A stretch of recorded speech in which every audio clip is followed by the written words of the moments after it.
Okay, good day. So, how you're going to finish your activity?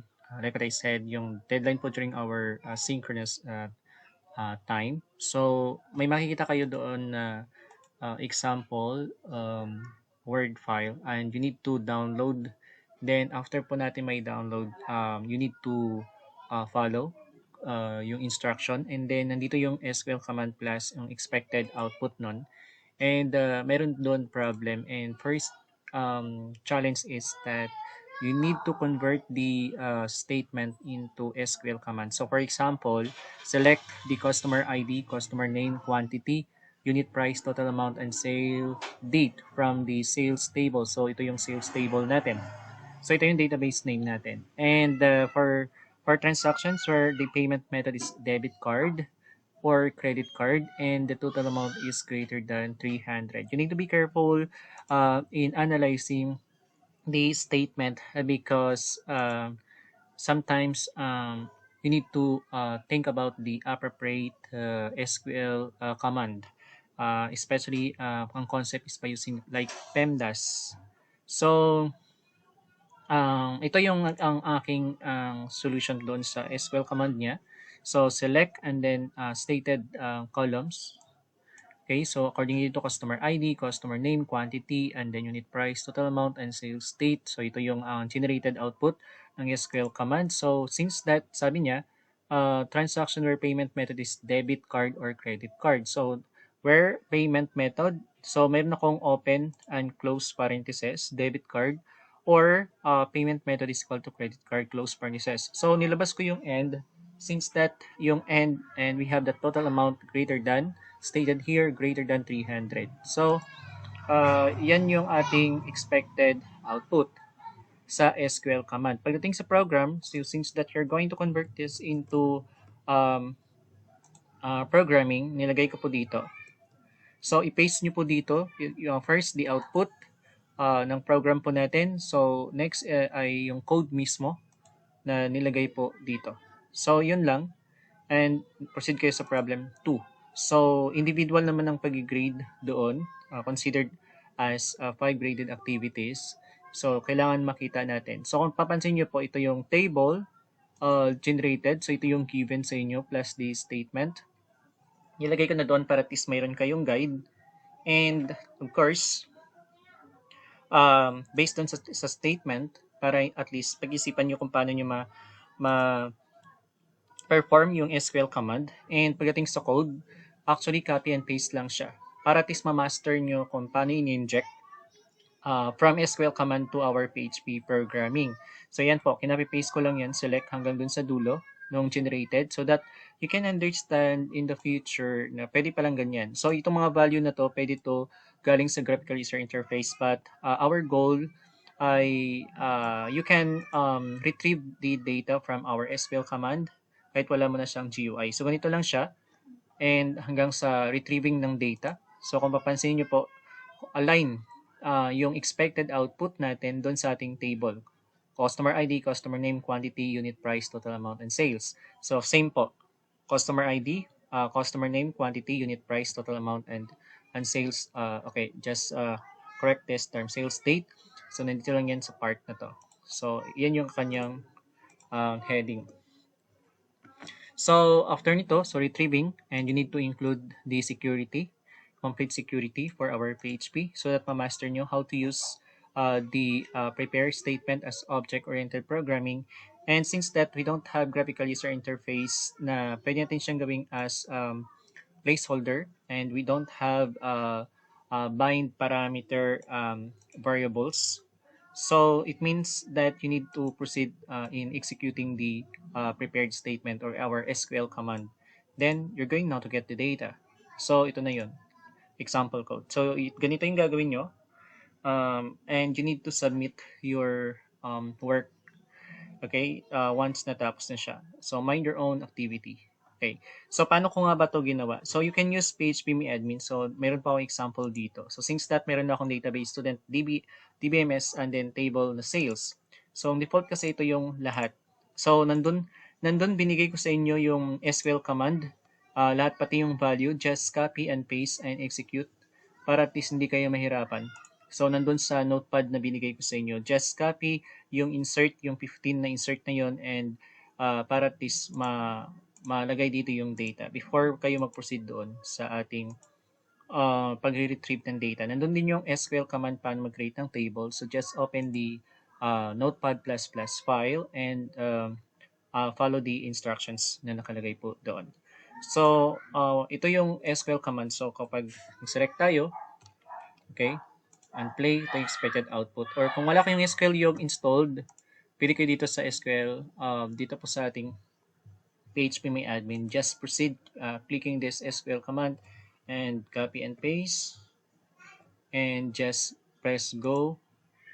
So, same expected output. So, kung nakita nyo po, ayan, ito po yung ilalagay nyo doon sa expected output if you're using PHP-MyAdmin. But if you're using SQL Yog, just copy and paste, print screen, and paste the expected output. So, ito na yung magiging basis mo. Just copy the SQL command sa select, just ignore this word use, student DBMS. And proceed sa program. And after po nito is that, ito na siya. Kinopy and paste ko lang siya. Here. Okay, sorry medyo maingay kasi sa recording. Yan na siya. Kinopy-paste ko na siya. Then, after po nito, nag-execute lang ako by using our Notepad++, and nag-retrieve ako ng data. You need to practice how to retrieve information para at least mas ma-realign po ninyo yung skills natin pagdating sa SQL command, because like what I said, in the future, pwede po natin to i-advance pa. Okay, allow me to explain bakit nga ba nilagay ko sa parentheses. Kasi ang main goal ko po is that ang payment method niya is that debit card or payment method is equal to credit card. Meron akong long method na ginamit dito. So, the reason why ginawa ko tong tutorial para at least mapakita ko sa inyo, may shortcut kasi to. And of course, and total amount is greater than 300. So, kung na-detect nyo yung output niya, ayun o, 300 pataas yung lumalabas ng total amount at galing lang po ito kay debit and credit. Hindi ko na pinakita si debit credit po dito, pero kung gusto po natin ipakita para at least malaman nyo na si debit credit lang ang mayroon dito, siya po ay si payment method. So ilalagay po natin dito. Halimbawa, total amount. And dito ko siya ilalagay payment and okay, payment method. Para mapakita ko lang sa inyo. Ayan. So, si debit lang at the same time si credit lang ang lumalabas as long as the total amount is 300 pataas. So, may shortcut itong para hindi kayo maligaw kasi ang main goal natin is that ganito yung concept. Kailangan maging careful kayo dito kasi ang reading nito is left to right always. So, you need to review again your skills in database management. Kasi kapag wala to, open close parentheses, ang tendency ang mangyayari, payment niya debit or ang payment niya credit. So, bali mangyayari ay magsiseparate yung logic ng SQL command. So, if you're talking about payment method, debit and credit, at ang goal natin ng total amount ay 300 pataas, pero debit credit lang.